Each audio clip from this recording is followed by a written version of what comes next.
There is nothing concealed that will not be revealed, nor secret that will not be known.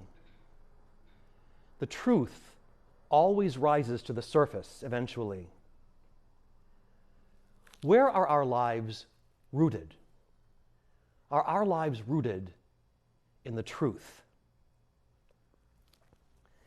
As an undergraduate, my college major was Russian language and literature. Russian was a hot language when I started college in 1981. The Cold War was brewing.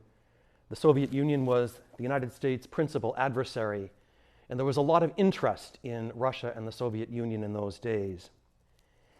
I also was able to spend 2 semesters in what was then Leningrad, now St. Petersburg, in 1983 and 84. The second time I was there in the fall semester of 1984, I lived in a dormitory in a historic section of Leningrad that was right on the Neva River, and across the river was the Hermitage Museum, which had been the Tsar's winter palace. The inside of the dormitory was not nearly that nice, so don't get the wrong idea. So anyway, there were 5 of us in one room.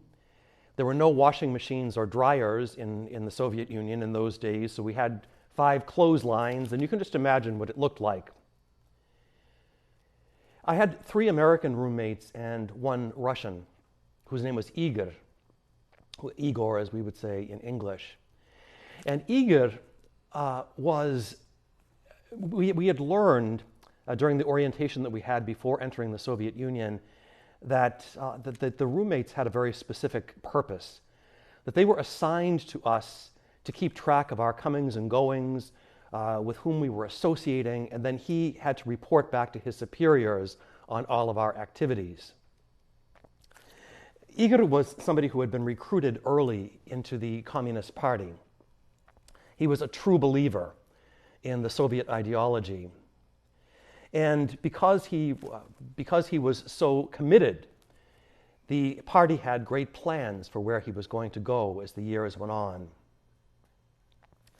We noticed, however, that he seemed over the course of the semester to be increasingly depressed and was sleeping much of the day. And finally he confided in us that he had learned that he was going to be expelled from the university. They were upset with the fact that he was becoming too close to the foreigners he was supposed to be supervising. He was coming to know them as people. And what he had accepted as an ideology was beginning to melt away.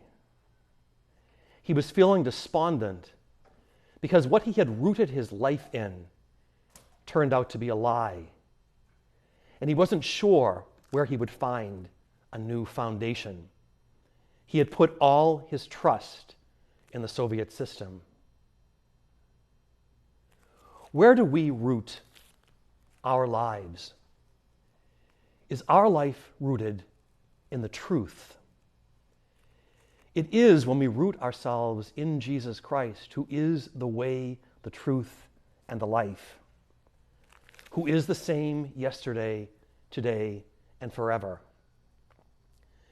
And at those times in our lives when it can feel like the earth is shifting beneath us, when we're rooted in the truth, we still are on a firm foundation, regardless of where life may take us. During the last 7 months, we've had a collective experience of the earth shifting beneath us as a society. And the pandemic has changed almost every aspect of our lives. For some, there has been tremendous suffering. Those who have lost loved ones to COVID. Those who have been separated from their loved ones at the time of sickness and death. And for everybody, there's been a disruption to what we took for granted as our usual daily routines, separation from loved ones.